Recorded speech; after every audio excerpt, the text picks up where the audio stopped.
Wushu game होता क्या है? Wushu ma'am Chinese martial art game है जिसका जनक भारत है। भारत में इसका प्रचार नहीं हो पाया, इसका प्रचार चाइना में हुआ, इसलिए इसे चाइनीज मार्शल आर्ट गेम कहा जाता है। वुशु का मतलब होता है, वो मतलब होता है मैम एक सेना, एक वार, और शू का मतलब होता है आर्ट। तो एक मारने की कला को वुशु में सिखाया जाता है। वुशु का मेनली फोकस है कि माइंड और बॉडी को हम किस तरह से एक साथ यूज कर सके। तालू और सांडा दोनों कैसे डिफरेंट हैं? सांडा मतलब आपका कराटे किक हो गई, जूडो की थ्रो हो गई, और बॉक्सिंग के पंच। तालू एक तरह से हम अपने आर्ट को दिखाते हैं। उसमें चनक्वान है जो कि मंकी आर्ट पे डिपेंड करता है, ननक्वान है जो टाइगर पे, बॉडी लैंग्वेज भी उस हिसाब से होती है। क्या होता है नॉकआउट के पीछे? जब लगता है सडन तो एक अनकॉन्शियस आपके आगे बिल्कुल धुंधला आ जाता है। कोई पेन होता है? पेन से ज्यादा माइंड काम करना बंद कर देता है। क्या वुशु प्लेयर एग्रेसिव प्लेयर होता है? कह सकते हैं मैम, पर जो एग्रेसिव से खेला और माइंड का यूज नहीं करा वो फाइट हारेगा। और क्या हम हर्षित को देखेंगे ओलंपिक्स में?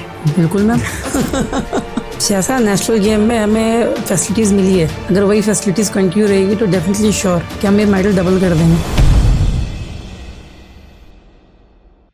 आज के क्यूरियस कॉर्नर के गेस्ट हैं हर्षित शर्मा, जो कि चाइनीज मार्शल आर्ट वुशु के एथलीट हैं। 5 साल की उम्र से मार्शल आर्ट्स प्रैक्टिस कर रहे हैं एंड लगातार नेशनल गेम्स में उत्तराखंड का नाम रोशन करने आ रहे हैं। और साथ ही उनकी कोच अंजना रानी, जो उत्तराखंड पुलिस डिपार्टमेंट में सर्व कर रही हैं, इन्होंने 80 स्टूडेंट्स को selflessly free wushu training the and आज इनके students national and international level पे लगातार अपने परफॉर्मेंस से एक्सेल कर रहे हैं। अपने पैशन एंड हार्डवर्क के कारण इनको during the job NIS Patiala and Chinese instruction से भी ट्रेनिंग का मौका मिला। वुशु में यूज होने वाले एनिमल फ्लो, इनर की एंड माइंडसेट के इम्पोर्टेंस को जानने के लिए देखें आज का एपिसोड। उत्तराखंड ने अभी 38 नेशनल गेम्स होस्ट करे हैं and I would like to welcome you both as a coach and athlete, Harshit and Anjana ma'am. Thank you. आप लोगों ने कैसे वुशु गेम की तरफ अपना रुख किया? How did you ended being a player and a coach? दोनों से मैं इंडिविजुअली ये स्टोरी सुनना चाहूंगी। और सबसे पहले मुझे बताइएगा वुशु गेम होता क्या है?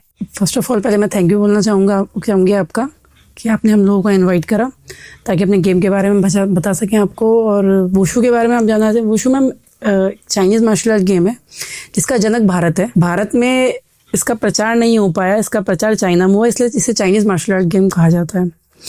वुशु का मतलब होता है, वो मतलब होता है मैम एक सेना, एक वार, और शू का मतलब होता है आर्ट। तो एक मारने की कला को वुशु में सिखाया जाता है। इसके 2 पार्ट है मैम, एक हो गया सांडा, एक हो गया तालू। Sanda like a mix combat game जिसमें किक, पंच, थ्रो। अगर मैं आपको डिस्क्राइब करके बताऊं तो जूडो की थ्रो, कराटे की किक है और बॉक्सिंग के पंच मिला के हमारा सांडा बनता है। तो तीनों गेम का मिक्सचर, इसलिए इसे मदर ऑफ मार्शल आर्ट भी कहते हैं। और जो ताउलू हो गया मैम, वो एक एनिमल आर्ट्स पे डिपेंड है जिसमें आप मोंकी, स्नेक, लॉयन, इन सब की आर्ट को मिला के इवेंट बनते हैं, जिसको फॉर्म से लगे चन, नन, ताइची, इस 3 फॉर्म से इस पूरे ताउलू ग्रुप को बनाया गया है। How did you end up being in wushu sport? अगर मैं आप जर्नी मेरे से पूछना चाहेंगे तो मैं NCC में थी। Okay. NCC में कैडेट थी मैं, आई थिंक उस टाइम मैं 9th स्टैंडर्ड में थी। तो एक्चुअली क्या हुआ था कि हमारे उस टाइम स्कूल में ये गेम नया आया था। मैं जिस स्कूल में पढ़ती थी, नाइट शिफ्ट में, तो मुझे पता चला कोई मार्शल आर्ट गेम आया है, तो मैं बास्केटबॉल खेलती थी। तो मेरे को मैडम ने बोला कि थोड़ा सा टाइम निकालो, उस गेम में ध्यान दो, अच्छा गेम है, नया गेम आया, इंट्रोड्यूस करना है, ये वगैरह वगैरह। तो मेरे को टाइम नहीं मिल पाता था कि मतलब मैं वुशु भी और NCC भी और बास्केटबॉल भी एक साथ मतलब कर सकूं। तो उस टाइम उस फॉर्म की फीस गई थी 50 रुपीज मैम।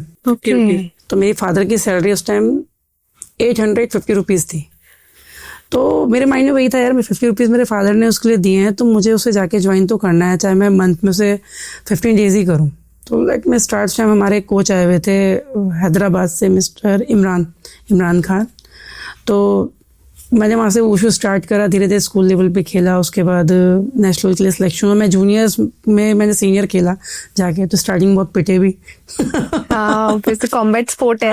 बहुत पिटे भी, पर मैं पहले से बहुत स्ट्रगलर थी, मतलब मैंने छोड़ा नहीं, मैंने कहा नहीं यार करना है। तो धीरे धीरे मेरा ध्यान NCC की तरफ कम होता चला गया और गेम्स की तरफ मेरा ध्यान, मतलब पर्टिकुलर मैंने वुशु पे फोकस कर दिया। ओके। उसके बाद नेशनल लेवल पे खेलना शुरू करा, फिर धीरे धीरे 1 साल 1.5 साल मेडल आने शुरू, एक अच्छे लेवल पे मेडल आने शुरू हो गए मेरे। तो कंटिन्यू उसके बाद फिर मैंने देहरादून में सिखाना भी शुरू कर दिया गेम को। तो मैं प्लेइंग प्लस कोचिंग साथ साथ करती रही। Okay, how nice of your journey. And Harshit, आप कैसे, you are pretty young right now, आप कितने टाइम से खेल रहे हैं और क्या इंस्पिरेशन रही है आपकी? मेरा तो जर्नी लाइक बचपन से ही, जब मैं 4-5 साल का था तो पापा भी एथलेटिक्स कोच हैं, मतलब स्पोर्ट्स फील्ड से हैं, तो बचपन से ही घर पे एक्सरसाइज वर्कआउट कराना, स्ट्रेचिंग करवाना। फिर मेरे 5th बर्थडे पे पापा ने मेरे को एक ऐसे मार्शल आर्ट कोचिंग सेंटर में ज्वाइन करवाया कि सीखेगा कुछ, मतलब अपने स्पोर्ट की, पापा एथलीट के कोच हैं, अपने स्पोर्ट की तरफ नहीं ले गए मेरे को, एक मतलब सेल्फ डिफेंस या फिर कह लो कि कॉम्बैट स्पोर्ट की तरफ डाला मेरे को। तो तब से मैं ऐसा सीखता जब मैं सीनियर तक पहुंचने वाला था, क्योंकि पापा पुलिस में है तो एंड मैम भी पुलिस की भी कोच थी तब, तो पापा ने कहा कि वो छोड़, एक वुशु गेम है, पापा ने फिर मैम के अंडर मेरे को डाला कि वुशु सीखना चाहिए।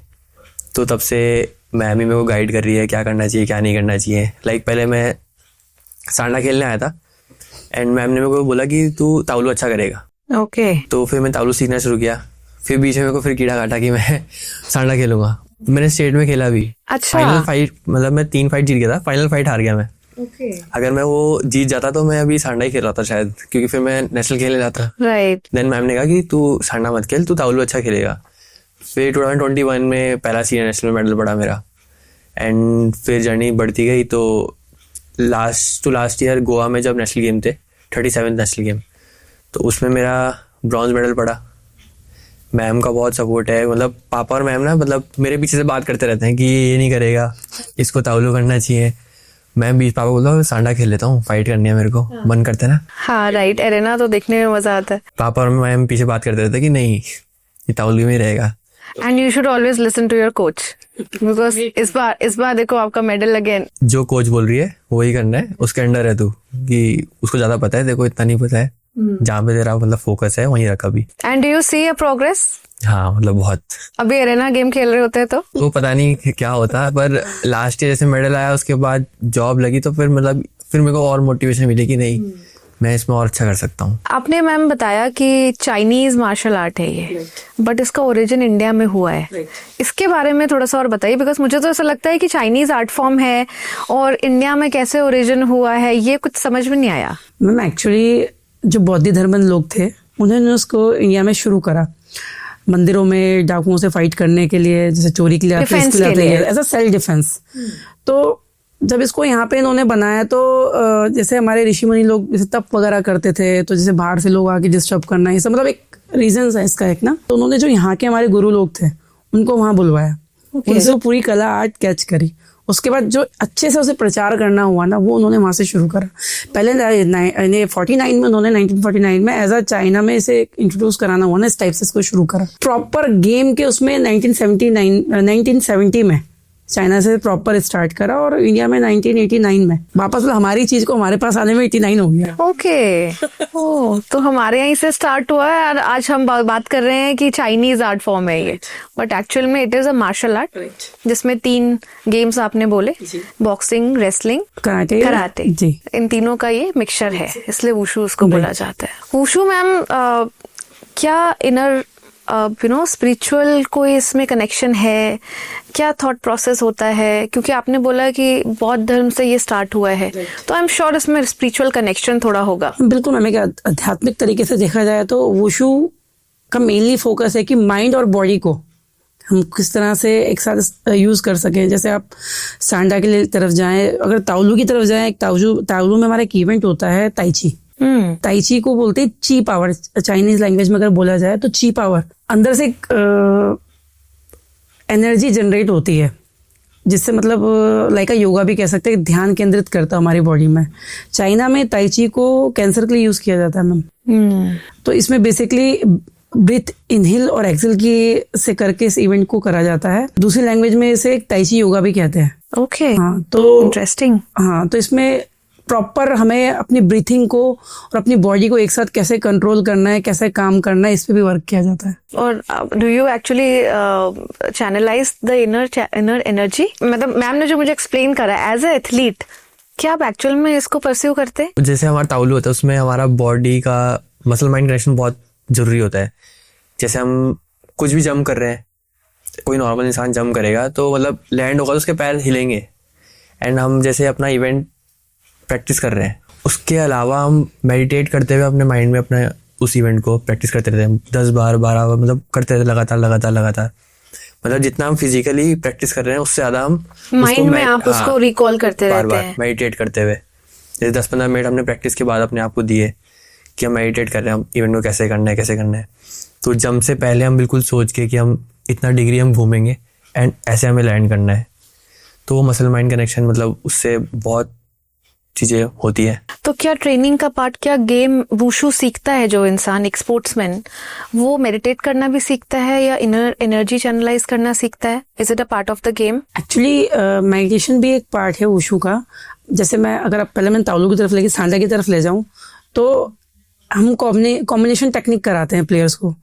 मैम पहले तो मैं ये पूछना चाहूंगी, तालू और सांडा दोनों आप लोग बार बार इस बात का जिक्र कर रहे हैं, कैसे डिफरेंट हैं और आप दोनों का अपना स्पेशलाइजेशन क्या है? मैं वैसे ताउलू मैंने स्टार्टिंग 1.5 ईयर मैंने ताउलू ही करा था। मैं स्टेज शॉट करती थी। और अभी जो प्रॉपर मेरा प्रोफेशनल आप पूछे मतलब मैं क्या खेली हूँ, तो मैं वुशु में सांडा ही खेली हूँ। सांडा से ही मैं गोल्ड मेडलिस्ट हूँ और मैं सांडा की ही इंटरनेशनल जज हूँ और सांडा की इंटरनेशनल कोच हूँ। तो मैं सांडा से ही हूँ। बस ये जैसे सांडा क्या होता है? सांडा में मैंने आपको बताया, सांडा मतलब जैसे जो आपको 3 मैंने पार्ट बताए। हाँ। आपका कराटे किक हो गई, जूडो की थ्रो हो गई और बॉक्सिंग के पंच, इन तीनों को मिला के कॉम्पैक्ट गेम बनाया है ये। इसमें मैम बस रूल रेवलेशन होते हैं, जैसे आप इसमें घुटना नहीं मार सकते, एल्बो नहीं मार सकते, सर के पीछे नहीं मार सकते। अगर ये चीजें नहीं रखती तो ये प्रॉपर एक तरह फ्री स्टाइल गेम हो जाता। जैसे लाइका सुल्तान मूवी देखी आपने? Right, wrestling, free style wrestling. वो बस ये है कि इसमें हमारी रूल रेवलेशन है, क्योंकि हमें प्लेयर को खिलाने के साथ उसे इंजरी से भी बचा के रखना है। तब भी वो भी होने के बावजूद भी काफी इंजरी प्लेयर्स को हो जाती है। तो सांडा लाइका ही है।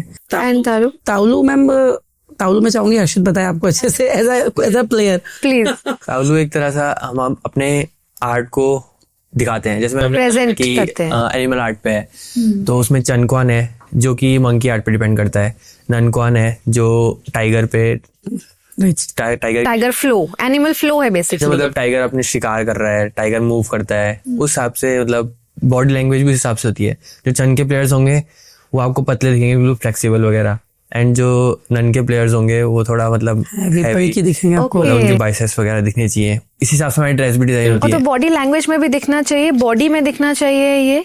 ओके, सो ये एनिमल फ्लो बेसिकली आप डिपेक्ट करते हैं। चन के प्लेयर्स होते हैं वो थोड़ा ऐसे रहते हैं चेस्ट आगे, और जो नन के प्लेयर्स होते हैं वो थोड़ा ऐसे रहते हैं ब्रॉड।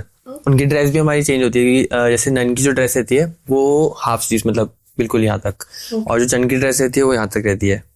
तो नन वालों को ऐसे बाइसेप्स दिखाने होते हैं मतलब। तो ये एक आर्ट है, अलग अलग इवेंट होते हैं।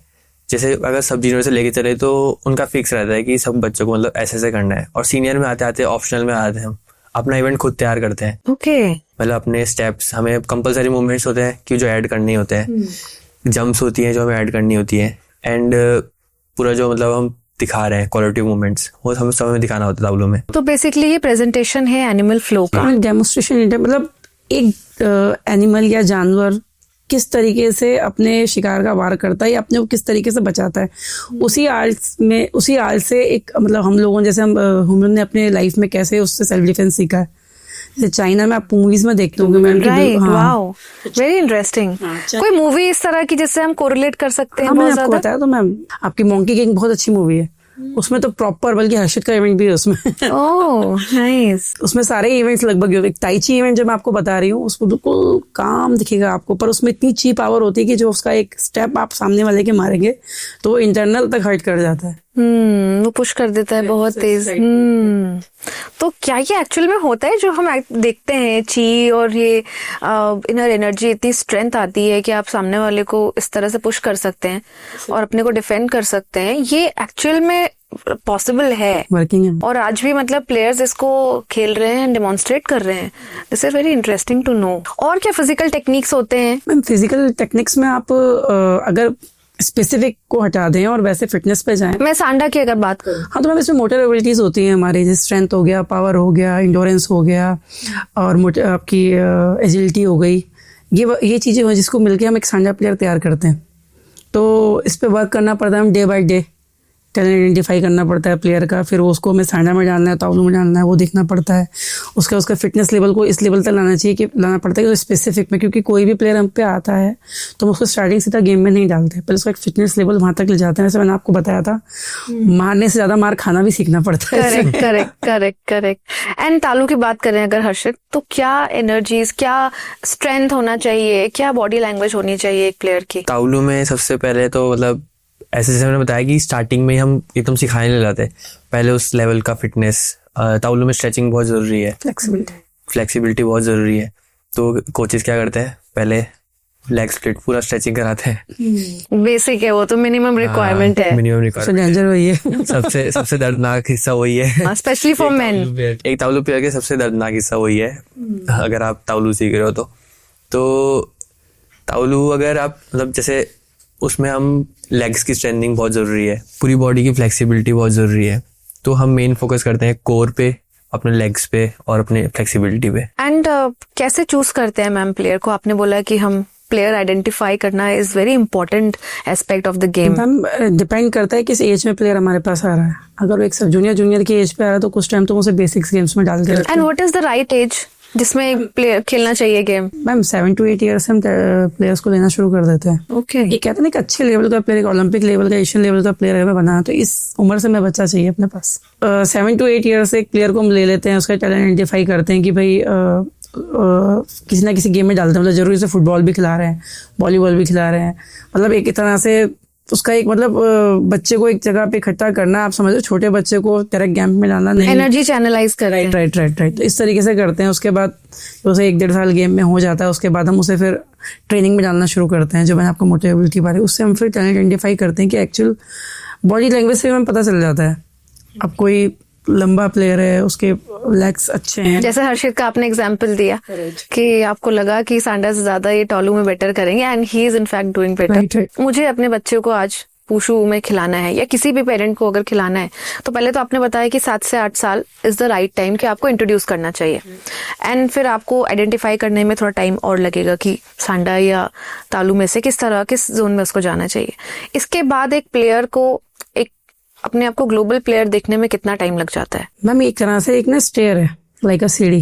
फर्स्ट स्टेयर में प्लेयर हमारे पास आया, सेकंड स्टेयर के बीच में से हमने उसको आइडेंटिफाई करा कि भाई ये इधर जाना है, ये इधर जाना है, या इसके लिए है ही नहीं है। पता चला मैं एथलीट के प्लेयर को तैयार कर रही हूँ वुशु में। पता चला मैं क्या बोलते हैं जिम्नास्टिक का प्लेयर मैम हमारे ताउलू में अगर आता है तो हमारे लिए बहुत सारी एडवांटेज रहती है, बिकॉज ऑफ फ्लेक्सिबिलिटीज। राइट। उसके बाद अगर आप ईयर्स के हिसाब से बोलें तो उसके बाद हमने प्लेयर्स को ऐसे कर लिया। उसका सबसे मेजर जो हमारा डिसीजन रहता है ताउलू में डालना है, सांडा में डालना है, जो मैंने आपके बॉडी लैंग्वेज के हिसाब से बताया। उसके बाद हमारे लेवल्स होते हैं मैम कॉम्पिटिशन्स के, तो हम सबसे पहले प्लेयर को एक डिस्ट्रिक्ट लेवल की टूर्नामेंट में या अपने एकेडमी लेवल के टूर्नामेंट में कॉम्पिटिशन करवाते हैं। जब वो ऐसा 2-3 साल उसे प्रैक्टिस में आते हुए कंटिन्यू हो जाते हैं, डिस्ट्रिक्ट निकालेगा, नहीं सॉरी अपना एकेडमी लेवल निकालेगा, एकेडमी से डिस्ट्रिक्ट खेलेगा, डिस्ट्रिक्ट के बाद स्टेट में आके उसकी रियल परफॉर्मेंस का पता चलता है कि नेशनल लेवल का हुआ है। क्योंकि स्टेट में अगर आपको नेशनल सेलेक्ट में कम से कम 7 to 8 फाइट्स आपको निकालनी पड़ती है यहाँ पे। ओके। इतना कॉम्पिटिशन यहाँ हो चुका है। एक टाइम उत्तराखंड में ये हाल था कि भाई एक ही जा रहा है बस। हाँ, तो आप कह रहे हैं कि उत्तराखंड में भी अभी 7 to 8 प्लेयर्स के साथ आपका कॉम्बैट है स्टेट लेवल पे। उसके बाद आप जाके नेशनल में जाते हैं, और नेशनल में तो मैम वुशु में नेशनल में बहुत कॉम्पिटिशन है। मतलब आप लगा लीजिए एसएसबी खेल रही है, आईटीबीपी खेल रही है, सर्विसेज खेल रही है। मतलब आईटीबीपी, एसएसबी और सर्विसेज में तो जो बच्चा खेल रहा है वो आप मान के चलिए वो इतने छोटे से वुशु खेलता हुआ है। और हम यहाँ पे 16-17 साल के प्लेयर्स को प्रैक्टिस करवा के उससे खिला रहे हैं। अब मेरे पास 16-17 साल का प्लेयर आया, मैं उसे तैयार कर रही हूँ, उसके बाद वो उनसे कॉम्पीट कर रहा है। अगर मेरा प्लेयर क्वार्टर फाइनल या फिर ब्रॉन्ज या सिल्वर तक भी पहुंच रहा है तो यानी मैंने कुछ मेहनत करी है। करेक्ट। तो एक लेवल है जाने का वहां तक का, तो करीब 4 से 5 साल का टाइम इसमें लग जाता है। तो मैं ये भी बात करना चाहूंगी कि एक पेरेंट जो कि खुद स्पोर्ट्स में है, जो स्पोर्ट्स परस्यू करते हैं या कोचिंग या डायरेक्टली इनडायरेक्टली फिटनेस फ्रीक है, वो बेटर समझते हैं अपने बच्चे का परफॉर्मेंस। लेकिन एक पेरेंट जो खुद स्पोर्ट्स में नहीं है, उनका माइंडसेट आपको एज अ कोच आपको कैसे चेंज करने को मिलता है? या मैं हर्षित से भी जानना चाहूंगी कि साथ के बहुत सारे लोग होंगे जो अच्छा खेलते होंगे बट पेरेंट्स के प्रेशर में या पढ़ाई के एकेडमिक्स के प्रेशर में उन्होंने छोड़ दिया हो आगे परस्यू करना। तो इस तरह के कोई एग्जांपल्स देखने को मिले हैं आपको? मैम बहुत एक्चुअली क्या होता है, पेरेंट्स जब एडमिशन्स के लिए लाते हैं बच्चों को हमारे पास, तो उनका माइंडसेट पहले तो ये रहता है कि हमारा बच्चा नेशनल कप खेलेगा। फर्स्ट क्वेश्चन ये होता है उनका, irrespective of the age. Right. ठीक है, तो मेरा उनको सिंपल सा जवाब होता है कि आप अपने प्लेयर को, अपने बच्चे को किस लिए लाएं, या खाली फिटनेस के लिए लाएं, या आप उसे किसी ऊपर लेवल पे देखना चाहते हैं उसके लाएं। तो मेरा सीधा होता है कि अभी आपका प्लेयर, आपका जो बच्चा है वो अभी कुछ नहीं खेल पाएगा, अभी आपका प्लेयर को सिर्फ हम आइडेंटिफाई करेंगे। और प्लेयर का, पेरेंट्स का माइंडसेट भी इसलिए भी है मैम कि कुछ गेमों में बच्चे इंटरनेशनल तक जाकर आ जा रहे हैं, तो पेरेंट्स को सबसे पहले तो ये माइंडसेट करना पड़ेगा और गेम की हिस्ट्री देखनी पड़ेगी, हम बच्चे को किस गेम में डाल रहे हैं, क्योंकि टाइम सबसे बहुत ज़रूरी चीज़ है मैम आज के टाइम पे। मेरे ख्याल से मनी भी उतना ज़रूरी नहीं है आजकल जितना टाइम है। आपने कुछ ऐसा एक्सपीरियंस देखा है हर्षित, आपके पीयर ग्रुप में बच्चों ने एकेडमिक्स के चलते आपने छोड़ दिया और आपको एडवांटेज है कि father because being a sportsman? हाँ, एकेडमिक्स का प्रेशर था, मतलब बचपन से नहीं है मेरे पास। मतलब एवरेज स्टूडेंट रहा हूँ मैं, मतलब ये भी नहीं कि मतलब पढ़ाई में बिल्कुल बेकार, एवरेज स्टूडेंट रहा हूँ। तो मतलब मतलब अबव 70 तो मार्क्स आते थे, तो मतलब घर वाले मतलब इतना कोई भी ये नहीं बोला, फोर्स नहीं किया। जैसे मेरा एक दोस्त था, बच्चों को तो बहुत मेहनत करके भी 70 नहीं आ पाते। मेरा एक दोस्त था एंड उसके 98 97 कुछ परसेंटेज आते थे, तो उसके मम्मी पापा उसको उसमें डांटते थे वहाँ पे पेरेंट्स मीटिंग में। मेरे घर वाले बोलते थे कि ये मतलब कैसे है, इतना मतलब अच्छा कर रहा है वो। पर मेरे घर वालों ने मतलब कभी ऐसा फोर्स नहीं किया मुझे। अभी कुछ टाइम मतलब 2 या 3 साल पहले उत्तराखंड पुलिस की भर्ती आई थी, तो वो ये पढ़ाई का और स्पोर्ट का अलग आ जाता है उसमें। तो जैसे फिजिकल होता है पहले ना हमारा उसमें, तो जैसे उसमें लॉन्ग जंप होती है, रनिंग होती है, चिनअप्स होते हैं, पुशअप्स होते हैं, सिटअप्स होते हैं, ये सब होता है। तो फिजिकल तो मेरा मतलब बहुत अच्छा गया था। जैसे लोग 3-3 बार लॉन्ग जंप मार रहे हैं तब भी क्वालिफाई नहीं हो रहे हैं, 18 फीट प्लस मारनी होती है तब वो क्वालिफाई होते हैं। मैंने पहली जंप मतलब 20 फुट क्रॉस कर दी, तो पहले ही क्वालिफाई। मतलब जो फिजिकल था वो बहुत अच्छा था, वही है पढ़ाई का एस्पेक्ट आ गया उसमें क्या हुआ? उसमें रह गया। तो अच्छा, फर्स्ट अटेम्प्ट नहीं हो पाया ना, बिल्कुल नहीं। ओके। उसके बाद वही है, मतलब जब गोवा का नेशनल गेम था उसमें मेरा मेडल आया, तो मेरे को पता भी नहीं था कि मतलब ऐसा कुछ स्कीम आएगी कि मेडल आएगा तो जॉब मिल जाएगी। मैं तो मतलब एज अ स्पोर्ट खेल रहा हूँ, अपने मेडल चाहिए मेरे को करके। तो उस टाइम पे फिर मेडल आया तो जॉब मिल गई अपने आप ही ऐसे। फिर पढ़ाई से छुटकारा मिल गया। स्पोर्ट्स काम आ गया। मैं बीपीएड कर रहा था एंड फर्स्ट सेमेस्टर कंप्लीट हो गया था मेरा, फीस पूरे साल की भर के। फिर मतलब वही जब जॉब मिल गई तो फिर छोड़ दिया वो। तो फिर स्पोर्ट्स, अब ये नहीं बोला जा सकता है कि पढ़ोगे लिखोगे बनोगे नवाब, खेलोगे कूदोगे बनोगे खराब, तो अब उल्टा हो गया है। एंड आई थिंक जनरेशन में भी चेंज आ रहा होगा। आई थिंक मैम आप ये मुझे शायद जरूर करेक्ट करेंगे अगर मैं गलत हूँ, कि जनरेशन एज अ पेरेंट्स में भी आपको चेंज दिख रहा होगा अभी। बहुत मैम, अब स्पोर्ट्स को एक सब्जेक्ट जैसा पेरेंट्स देखने लगे, एज अ करियर भी। क्योंकि एक एग्जाम्पल अच्छा सेट हो गया मैम। नीरज चोपड़ा को ले लीजिए आप, मैरी कॉम को ले लीजिए आप, सानिया नेहवाल को ले लीजिए आप, और हमारे वुशु में ही 5-5 अर्जुन अवार्ड है मैम। एक द्रोणाचार्य है, तो जो अभी वुशु में हमारा एशियन गेम्स में जो मेडल मार कर आई है रोशबिना मणिपुर से, उसको डीएसपी दे रहे हैं मणिपुर में। Oh nice. मैं ये भी पूछना चाहूंगी कि नॉर्थ ईस्टर्न स्टेट्स में वुशु का ज्यादा क्रेज बोलेंगे या फॉलोइंग देखी जाएगी, लेकिन as compared to other states क्या और जगह भी फॉलोइंग है इतना? एक्चुअली वहाँ पे वुशु एक सब्जेक्ट की तरह है। तो यहाँ पे एथलेटिक हो गया, जैसे बैडमिंटन आप बोल रहे हैं, इस तरीके से वहाँ पे वुशु को उन लोगों ने कर रखा है। और पहले का बताऊं तो वुशु की चैंपियनशिप भी मणिपुर ही ले जाता था पहले। और अब जैसे अगर बाकी ले जा रहा है तो उसका मतलब बाकी जगह वुशु अच्छा शुरू हो गया, बाकी स्टेट्स में भी। तब कॉम्पिटिशन बीट करते हैं। पहले मणिपुर का नाम सुन के उधर मणिपुर से फाइट है, मणिपुर इवेंट में है। अब ये कि ठीक है, अब कॉम्पिटिशन बीट करते हैं बच्चे। अब प्लेयर्स सब तरह के प्लेयर्स, वही हर चीज में टाइम लगता है मैम, पर धीरे धीरे हो रहा है। जैसे आपने बोला कि वुशु ग्लोबल लेवल पे भी अब हम देख रहे हैं कि इंडियंस जो हैं वो आगे भी कर रहे हैं, ऐसे परफॉर्मेंस अपनी अच्छी दे रहे हैं। तो यूथ ओलंपिक्स में भी अभी वुशु आने वाला है, क्या प्रोस्पेक्ट्स देखते हैं आप फ्यूचर में? एक्चुअली फेडरेशन की प्लानिंग बहुत हटके है। मतलब जैसा मैंने देखा कि वो रिजल्ट ओरिएंटेड बहुत रहती है। अभी हमारे जैसे एशियन गेम्स होने तो उसकी तैयारी उनके अभी से शुरू हो जाएगी, वर्ल्ड चैंपियनशिप की तैयारी उनके अभी से शुरू हो जाएगी। मतलब वो वेट नहीं करते डेट आने का, बस उन्हें पता कि इस ईयर में होना है तो उसको वो उस हिसाब से प्लान करना शुरू कर देते हैं। जैसे अभी हमारे फेडरेशन की तैयारी चल रही कि इस बार जो हमें जितनी भी इंटरनेशनल टूर्नामेंट है उसका रिजल्ट हमने कैसे बढ़ाना है, तो उन्होंने एक नया क्रॉस सेक्टर चुना है कि हम ऐसे कर सकते हैं कि नेशनल से ही, जैसे पहले ट्रायल होते थे, अब उन्होंने ऐसा करा है डिसाइड कि हम क्या करेंगे कि नेशनल से ही सुपर 6 उठा लेंगे, उन सुपर 6 पे काम करना शुरू कर देंगे। उससे क्या प्लेयर मतलब मेंटेन रहेगा, जो जो कॉम्पिटिशन आते रहेंगे वो खेलता रहेगा, फिर उन्हीं सुपर 6 पे मैच करके उनसे ही हम ट्रायल लेंगे। मतलब इससे क्या होगा कि बच्चा ट्रायल में आगे सिलेक्ट होने से अच्छा है कि अपना साल भर कैंप में रहेगा और कैंप से एक रिजल्ट अच्छा दे पाएगा। तो जो बच्चे ऑलरेडी एक्सेल कर रहे हैं जी, जिनके पास ऑलरेडी टॉप 6 मतलब जैसे सीनियर नेशनल होगा मैम हमारा, उसमें टॉप 6 हर वेट के टॉप 6 उठा लेंगे। तो जिस कॉम्पिटिशन में जो वेट जाने तो उसकी तैयारी हमारी टॉप 3 की जगह टॉप 6 उठा लेंगे। ओके, तो टॉप 6 को लेके फिर उन पे फोकस करेंगे एंड 1 साल या 2 साल जितने भी टाइम में कंपटीशन होगा फिर वो काम करेंगे। यूनिक सोच है, इसमें कोई पार्शलिटी नहीं है और प्लस ये कि मेहनत कर रही है। आई थिंक तरीका भी यही होना चाहिए, तरीका ही होना चाहिए, क्योंकि आप ट्रायल पे बुलाएं उसके बाद बच्चों को भेजें। कहाँ ये सब चीजें नहीं हो पाती। एक रिजल्ट ओरिएंटेड के लिए मैम एक लॉन्ग प्लानिंग चाहिए होती है। और क्या हम हर्षित को देखेंगे ओलंपिक्स में? बिल्कुल मैम सपना बिल्कुल मैम, बिल्कुल डेफिनेटली पूरा होगा। If you aim high you definitely will reach high. Wushu में मैम जैसा आपने बोला कि पीटने के साथ पिटना भी पड़ता है। हमारी एक माइंड सेट भी होता है कि हमारे ये लग गई है तो हमें नहीं खेलना है, या हम यहाँ से खेलेंगे तो साथ को ही हो जाएगा। ऐसा नहीं है। अगर आपने स्ट्रेंथिंग सही करी है उस पार्ट की और उसका रैप आप अच्छा कर आए हो तो कहीं ना कहीं आप दोबारा उस जगह पे आ सकते हो।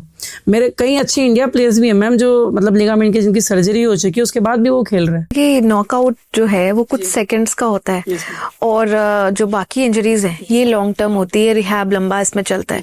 बट देखने में हमें नॉकआउट लगता है कि ये बहुत डिफिकल्ट है एंड वो बहुत स्कैरी भी होता है। कहते हैं ना फेस, ये सबसे डेंजर है हमारे उसमें। कहते हैं हमारा ये जो हमारे कहते हैं कि हमारा वो है विष्णु चक्र, कहती हूँ मैं ऐसे बच्चों को, मेरा समझाने तरीके में तुम्हारा ये विष्णु चक्र है, इसे बिल्कुल अपने मुंह पे रखना है, इसे हटाना नहीं है। तो ये फेस सबसे मतलब हमारा कहते हैं ना वीक पॉइंट है, क्योंकि जैसे ही फेस पे इम्पैक्ट से कोई चीज आप ऐसे भी देखेंगे अपने आंखें सर पे हल्के से अपना हाथ भी लगता है, थोड़ी देर के लिए हम सफल से हो जाते हैं।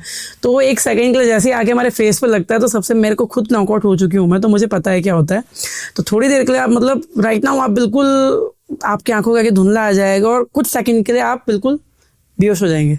आपको यही नहीं होगा आप कहाँ पे हैं। तो आपने देखा होगा रेफरी काउंट करता है 1 8 काउंट करता है 10 तक पूछता है। अगर आपने ओके कर दिया तो लगभग प्लेयर आपने देखा होगा कि 8 काउंट के बाद यस आई विल प्ले करते हैं। तो वही प्रोसेस है मैम, तो वही टाइम उसलिए दिया जाता है कि भाई ये दोबारा खड़ा होके खेल ले। और ये 7-8 सेकंड में नॉर्मलाइज हो जाता है।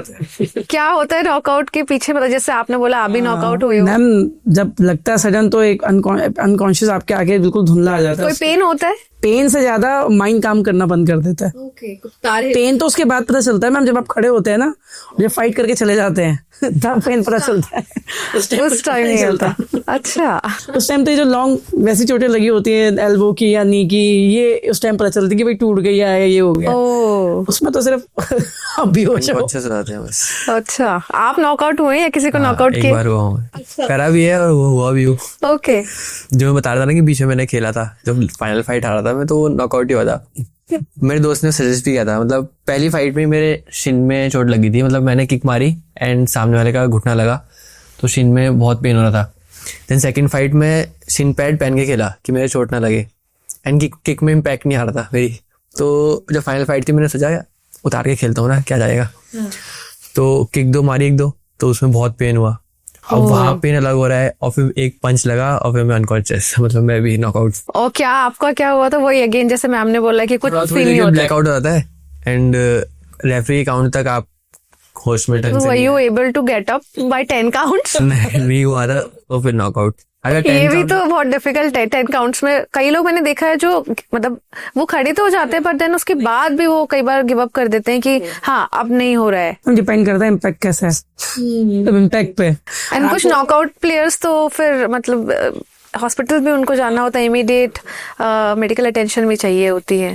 तो ये बच्चे मोटिवेट कैसे होते हैं? मैंने आपको कहा ना, मार खाने की आदत डालनी पड़ती है। हम लोग प्लेयर्स के हाथ ऐसे पीछे करवा देते हैं, उनके मुंह फेस पे पंच मरवाते हैं सामने वाले प्लेयर से, ऐसे खड़ा करा देते हैं, उनकी थाइस पे किक्स करवाते रहते हैं, कंटिन्यू करवाते रहते हैं। तो ये पार्ट ऑफ ट्रेनिंग है। वुशु प्लेयर एग्रेसिव प्लेयर होता है कह सकते हैं मैम, पर जो एग्रेसिव से खेला और माइंड का यूज नहीं करा वो फाइट हारेगा मैम। वो हारेगा ही हारेगा।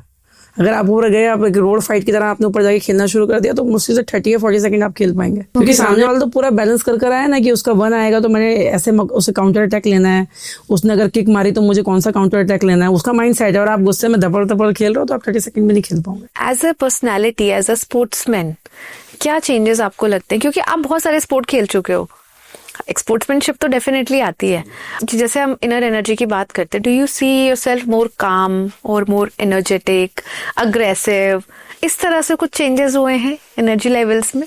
मार्वल मूवी का एक डायलॉग है कि ताकत के साथ आप पे जिम्मेदारियां भी आती हैं, और मतलब जो भी कॉम्पैक्ट स्पोर्ट खेलता है, ये सिर्फ वुशु की बात नहीं कर रहा, कोई भी कॉम्पैक्ट स्पोर्ट हो, अगर आपके अंदर, आपको पता है ना कि आपके अंदर इतनी एनर्जी है कि आप किसी को अगर हिट करो तो उसको कुछ चोट लग सकती है, तो आपके अंदर अपने आप ही पेशेंस लेवल आ जाएंगे, और आप मतलब अपने हिसाब से, मतलब कभी भी कोई अच्छा स्पोर्ट्समैन होगा ना, कहीं बाहर जाके कोई फाइटर होगा तो कोई भी रोड पे जाके किसी से भिड़ेगा नहीं ऐसी फालतू में। अपने पे अगर बात है सेल्फ डिफेंस पे, तभी वो यूज करता है। तो इतनी हमारे अंदर पेशेंस लेवल होते हैं कि हमें पता है कि हमारे मारने से क्या हो सकता है। हर्षित, मैं जानना चाहूंगी आपसे कि परफॉर्मेंस एंजाइटी होती है, क्या प्रेशर होता है एक स्पोर्ट्समैन के माइंड में, और स्पोर्ट्स से पहले कैसे आप टैकल करते हैं इसको, प्रेशर को? परफॉर्मेंस तो देखो डिपेंड करती है हमारी प्रैक्टिस पे। आप कह रहे हो जितना बेटर में प्रैक्टिस, हाँ, जितना ज्यादा हम प्रैक्टिस करें। पर नर्वसनेस तो फिर भी होती है गेम से पहले। वो नर्वसनेस 100% से 30-20% पे आ जाती है। अगर हम अच्छे से परफॉर्म, मतलब अच्छी से हमारी प्रैक्टिस अच्छी हो रखी हो, थोड़ा टाइम दो अपने आप को, 10-15 मिनट मेडिटेट करो, खुद को वहां देखो कि इतने लोग बैठे हुए हैं, इमेजिन करो कि इतने लोग बैठे हुए हैं और तुम्हें कैसे जाना है, कैसे परफॉर्म करना है, तो उस चीज से जो नर्वसनेस होती है, एंग्जाइटी होती है, वो थोड़ा कम हो जाती है, मतलब बहुत कम हो जाती है। तो आप कह रहे हो कि मेंटली आप इसको कॉम्बैट कर लेते हैं, and meditation really helps when you see yourself among so many people, और आप बार बार वो माइंड में प्रैक्टिस करते हो तो your mind get prepares for it, right? Okay, it is a very good technique. जैसे मैं बताऊंगा एक्सपीरियंस थोड़ा सा, जैसे सर प्रैक्टिस कराते थे हमें, तो सर थोड़ा पीछे से कमांड करते हैं कि अब ये करना है, रोक के आराम से जंप करनी है, अब ये मूवमेंट करनी है, अब फास्ट जाना है, अब स्लो करना है। तो जब मेरा कंपटीशन टाइम था तो बहुत लोग शोर मचा रहे थे, पर मेरा फोकस था मेरे सर की, मतलब मेरे कोच के उस पे। इंस्ट्रक्शंस आपके माइंड में वही बार बार आ रहा है, मतलब मेरे कोच भी चिल्ला रहे थे पीछे से, और सब दोस्त वगैरह, सब टीम, सब चिल्ला रहे हैं, तो पर मेरे को आवाज खाली मेरे कोच की आ रही थी कि अब रुक के जंप, अब मतलब वो सब मेरा फोकस वहीं जा रहा था। आपसे मैम मैं पूछना चाहूंगी, आप अपने जॉब के साथ साथ बच्चों को फ्री में ट्रेन किया करते थे, ये कैसे आप इंस्पायर हुए मैम, और ये कैसे मोटिवेशन हुआ आपको इस बात का? आपकी कुछ पर्सनल जर्नी इससे या कुछ इंटरनल इससे कोई बात जुड़ी है तो प्लीज बताएं। 2012 के मुझे कुछ पर्सनल रीजंस की वजह से मुझे गेम छोड़ना पड़ा। तो मेरा ऑपरेशन, मेरे पैर में रॉड भी है, मेरा एक्सीडेंट हो गया था। तो मेरे यहाँ से यहाँ तक रॉड है पैर में। तो कुछ ये रीजन भी थे और कुछ पर्सनल लाइफ को लेके भी रीजन थे। एक फेस आया था, तो मैं 16 तक मैंने गेम छोड़ दिया था बिल्कुल कंप्लीट। फिर 16 में मैंने जब उत्तराखंड में देखा, मेरे जो फेडरेशन में अधिकारी हैं उन्होंने मुझे बहुत मोटिवेट करा, इवन मेरी फैमिली वाले लोगों ने बहुत मोटिवेट करा कि भाई जो पुलिस में तो थी, मैं जॉब में भी थी, बट मैं क्या कर रही हूँ, मैं कर क्या रही हूँ, मेरे को समझ में नहीं आ रहा था। तो मैंने कहा, तो जो हमारे CEO सर है, तो उन्होंने मुझे बहुत समझाया कि ना कम बैक करो, लाइफ में सब कुछ चलता रहता है, कि तुम जब, मुझे लगता है तुम शुरू करूंगी तो उत्तराखंड में एक नई पहल होगी, सब कुछ पहले से दोबारा शुरू होगा। क्योंकि उत्तराखंड में गेम तो चल रहा था, मैम ऐसा नहीं गेम नहीं चल रहा था, पर मैं जिस लेवल पर हम गेम को छोड़ के गई थी मैम, वो लेवल मुझे कहीं ना कहीं नहीं दिख पा रहा था। तो मैंने कहा चलो क्यों ना, चलो शुरुआत करते हैं। तो मैंने बहुत सीधे तरीके से कोशिश करी, डिपार्टमेंट में अपने एप्लीकेशन वगैरह दी। तो बहुत गंदे लेवल की पॉलिटिक्स मेरे साथ हुई। इवन एक अच्छे प्लेयर होने के बावजूद, एक अच्छा कोच होने के बावजूद, मुझे मैम 1 डे में ही मेरी परमिशन कोच के लिए, और 1 डे में ही मेरी परमिशन कैंसिल कर दी डिपार्टमेंट से। अप्रूवल भी हो गया, रिजेक्शन भी सेम डे आपका? ओह मैम यहाँ लग गया, बहुत गंदा लग गया था वो।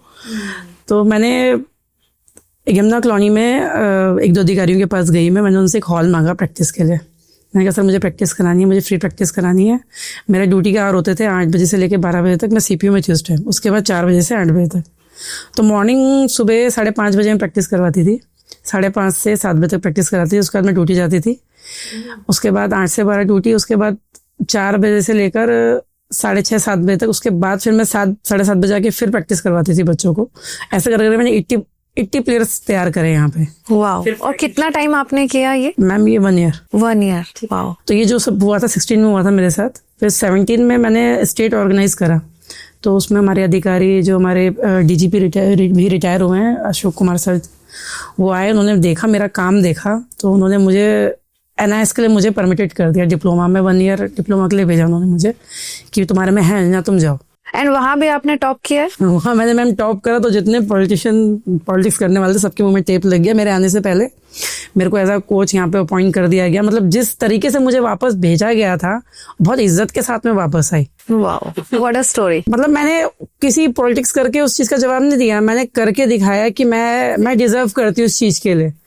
तो जब मैं आई तो तब भी बहुत चीजें कंट्रोवर्सी हुई, पर ये था कि जब मेरा रिजल्ट अच्छा था उसके बाद back to back medal, back to back team और बैक टू बैक मतलब नेशनल लेवल के मेरे बच्चे वर्ल्ड चैंपियनशिप के ट्रायल में जाने लगे, मेरे लिए बहुत बड़ी बात थी। मुझे किस्मत मेरी अच्छी थी, मुझे सब अच्छे अधिकारी मिले, जो एसएसपी भी रहे वो भी बहुत अच्छे रहे। यहाँ पे फेडरेशन का सपोर्ट तो मैम मुझे शुरू से था, जब मैंने गेम छोड़ा तब भी था, मुझे वापस लाने में भी था। हमारी जो यंग खेल मंत्री हैं रेखा आर्य जी, उन्होंने तो सच में मैम यहाँ बिल्कुल गेम का दृष्टिकोण ही चेंज कर दिया। अब हमें ये नहीं सोचना पड़ता कि हमें प्रैक्टिस कहाँ करनी है, किधर करनी है, हमारे पास इंफ्रास्ट्रक्चर भी है जैसा आप बोल रहे हैं, और प्लस हमारे पास हमें जिस चीज की नीड होती है वो बोला जाता है, हमें मिल जाता है। तो गवर्नमेंट से आपको फैसिलिटी मिल गई and what a inspiring story ma'am. आपने ब्रेक लिया, ब्रेक के बाद आपने कम बैक किया, पैर में आपके रॉड है, एक्सीडेंट से भी गुजरे, पर्सनल लाइफ में भी इतने इश्यूज आपने कॉम्बैट करे। Very very inspiring I must say. And ऐसे कोच अगर किसी प्लेयर को मिलेंगे तो वो भी आई गेस उसी तरह से रिजल्ट देंगे, and that's what I think Harshit is doing and your other players are also giving that performance. वो जो बच्चे आपने 80 बच्चे आपने ट्रेन किए, ये आपने कैसे चूज किए? इतने सारे बच्चे कैसे आप जुटा पाए? मैम एक्चुअली मेरा जो सेंटर था ना, उसमें एक तो फीस नहीं थी किसी प्लेयर के लिए भी, तो हमारे पास कोई ऐसे बच्चे नहीं आए कि ऐसी आए कि मतलब क्लोनिस के बच्चों के अलावा एक शाखा चलती थी, आशीष की शाखा चलती, तो वहाँ पे जितने भी झुग्गी झोपड़ी वाले बच्चे हो गए मैम, वो इतने स्ट्रांग थे ना, मतलब लगा लो कि कम से कम 20-25 बच्चे तो वहीं से आ रहे हैं गोविंदगढ़ से। वो बेचारे सुबह पहुंच जाते थे, शाम को मतलब धीरे धीरे एक को देखा, दो ने, दो को देखा, तीन ने देखा, ऐसे करते करते बहुत बड़ा ग्रुप बन गया। हर्षित भी उसी टाइम ही ज्वाइन हुआ था मेरे यहाँ। उसके बाद फिर कंटिन्यू टूर्नामेंट वगैरह होते रहे, तो एक तरह से धीरे धीरे धीरे करके मतलब मुझे खुद पता नहीं चला 80 बच्चे कब हो गए यहाँ पे। और ये जो बच्चे हैं ये अभी भी खेल रहे हैं? हाँ, अभी आते हैं बच्चे, कुछ हट गए हैं, कुछ हैं, मतलब पर ग्रुप है। मतलब जितने मेरे अभी जो आपको मेडलिस्ट दिख रहे हैं सारे उसी ग्रुप से हैं। ओह वाह, ये है उसी ग्रुप से, सीनियर पूरी बेल्ट उधर से ही है मेरी। जबरदस्त बात है ये तो। हैट्स ऑफ मैम, बहुत मोटिवेटेड, मतलब खुद भी रहने की जरूरत है इसके लिए। और मैं भी आज आपसे बहुत इंस्पायर हो रही हूँ। अपने काम से आपने जो ये देखा, आप डेफिनेटली डिमोरलाइज तो हुए होंगे मैम बहुत। उस टाइम मतलब मैं आपको बताती हूँ, मेरे हाथ में हेलमेट था, मैं घर आई, मैंने हेलमेट इतनी तेज से मारा नीचे, वो ऊपर जाके वापस लग के मेरे ही लग गया मुंह पे मतलब मैं क्या चाह रही थी, मैं सिर्फ सिखाना चाह रही थी, मैं गेम को बढ़ाना चाह रही थी, मैं चाह रही थी कि गेम बढ़े। तो मेरे साथ ऐसी पॉलिटिक्स की जा रही थी, कभी मेरे एप्लीकेशन वहाँ नहीं पहुँचने देते थे, कभी मेरे सर्टिफिकेट के नीचे में से गायब हो जाते थे, कभी मुझे कहते थे ये नहीं है, कभी कहते थे वो नहीं है। नाम मैं किसी का नहीं लूंगी मैम, आप समझ रहे होंगे, बट मेरे साथ मतलब बहुत कॉन्ट्रोवर्सी क्रिएट करी गई कि मैं किसी भी तरीके से मतलब इस तरीके से, मतलब मैं आपको बताऊँ, जब मेरे को पहले आपको बताया मेरी इस एप्लीकेशन साइन हुई थी, जब मैं ग्राउंड में पहुंची तो कम से कम 2 सेशन 3 सेशन थे। एज अ कोच आप फील कर सकते हैं कि कोई बच्चा मेरे पास प्रैक्टिस के लिए नहीं आ रहा है, बच्चे भाग रहे हैं ग्राउंड में, भाग रहे हैं और मैं खड़ी हुई हूँ। तो मतलब मुझे कैसा फील हो रहा होगा उस टाइम। लिटरली मैम आंखों में आंसू थे जब मैं आई। आज ही मुझे बोलते मेरी आवाज लड़खड़ा रही है, पर बहुत खराब फेस था वो मेरे लिए।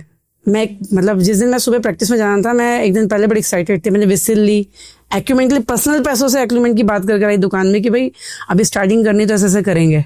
मतलब एक लेवल वाला था ना मैम कि भाई एक यू हैड सर्टेन विजन, एक ड्रीम होता है, ऐसे कराऊंगी वैसे कराऊंगी। पर जब मैं वहां पहुंची तो कोई मेरे से बात ही नहीं कर रहा है। तो मतलब हो सकता है कि उनका कुछ और सोच रही है उस टाइम पे कि मैं अचानक से आ गई है वो, पर what a comeback ma'am. I think you have come stronger after that. Yes ma'am, मैं जब आई थिंक इसी रीजन से होता है। राइट मैम, मैं यही कहती हूँ।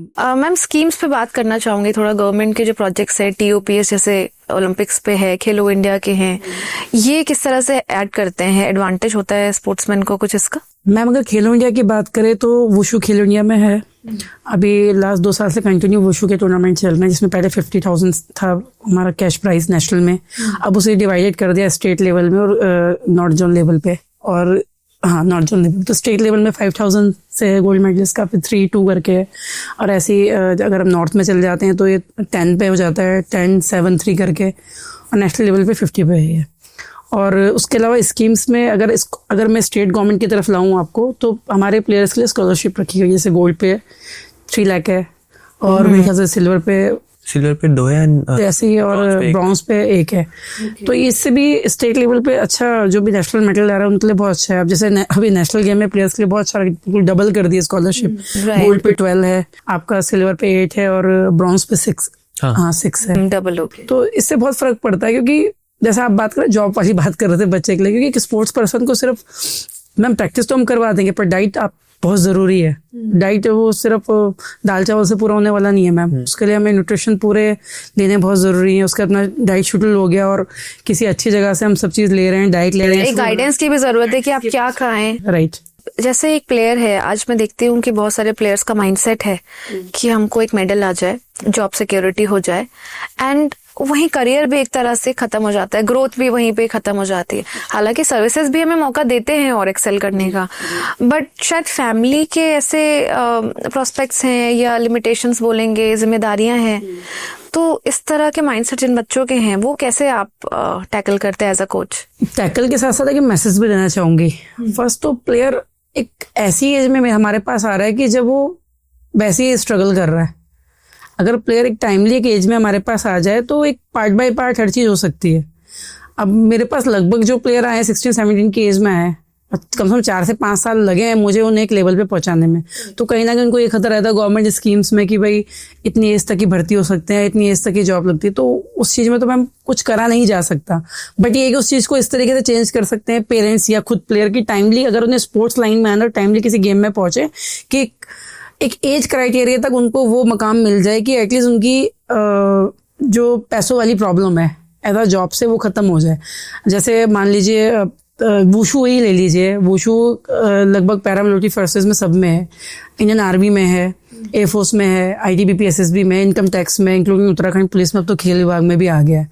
तो अगर एक अच्छे लेवल से आएंगे वो गेम में, अब आपने देखा होगा कि बाकी गेमों में 13 साल 14 साल के बच्चे भी खेलें। करेक्ट। कहीं ना कहीं आप अगर सही टाइम पे सही गाइडेंस से सही गेम में आएंगे तो आप बच्चों का जो माइंडसेट जो है ये एक सही एज में अगर आ जाएगा तो उनको अपना खेलते भी रहेंगे, साथ साथ उनका जो मनी वाला चैनल है ये भी रिसॉल्व हो जाएगा। क्योंकि पेरेंट्स आप एक एज के बाद आप समझिए, अगर मैं ही क्यों ना हूँ, अगर 25-27 साल की मैं हो रही हूँ और मैं घर में बैठी हूँ और सिर्फ गेम में ही मेरा फोकस है, तो पेरेंट्स को कहीं ना कहीं अनसिक्योर फील होगा मैम। एज अ गार्जियंस हम देखेंगे तो पेरेंट्स अपनी जगह मैम सही है, बस एक गाइडलाइन सही मिलनी चाहिए। और जॉब अगर मिल जाती है तो ग्रोथ क्यों रुक जाती है एक प्लेयर की? मैम कंफर्टेबल हो जाते हैं बहुत ज्यादा। हर महीने अकाउंट में 50,000 आने, ये मैम वो प्लेयर है जो मतलब यहीं से खत्म हो गए। ऐसे प्लेयर भी हैं मैम जो जॉब लगने के बाद और अच्छा इंप्रूव करके गए हैं। कोचिंग की मैं बात करूं, बच्चों की बात करूं, तो जो बच्चे जिनका मेडल आ जाता है उनके लिए तो जॉब सिक्योरिटी होती है। जिनका मेडल्स नहीं आ पाता है उनका ऑल्टरनेटिव करियर क्या होता है? मैं हर्षित से भी उनके व्यू जानना चाहूंगी इस पे। ऑल्टरनेटिव करियर, जैसे जिसका मेडल नहीं आया पर वो अपने आप में एक अच्छा एथलीट है, जब वो इतने लेवल पे परफॉर्म कर रहा है तो उसको नॉलेज है गेम की, उसका कोई खाली टाइम है तो स्कूल में जैसे सिखाए, मैम बात करती रहती है, जो मतलब पहले भी जो जिनका मेडल नहीं आया है इससे पहले जॉब पे मतलब प्रैक्टिस कर रहे हैं मैम के अंडर काफ़ी टाइम से, तो मैम का फोकस रहता है कि मतलब इनको कुछ एक्स्ट्रा मतलब इनका पॉकेट मनी टाइप का या फिर कुछ इनकम आती रहे। अपना पर्सनल, जैसे मैं अब जब मैं भर्ती हुआ उससे पहले मैं खुद सिखाता था। अच्छा।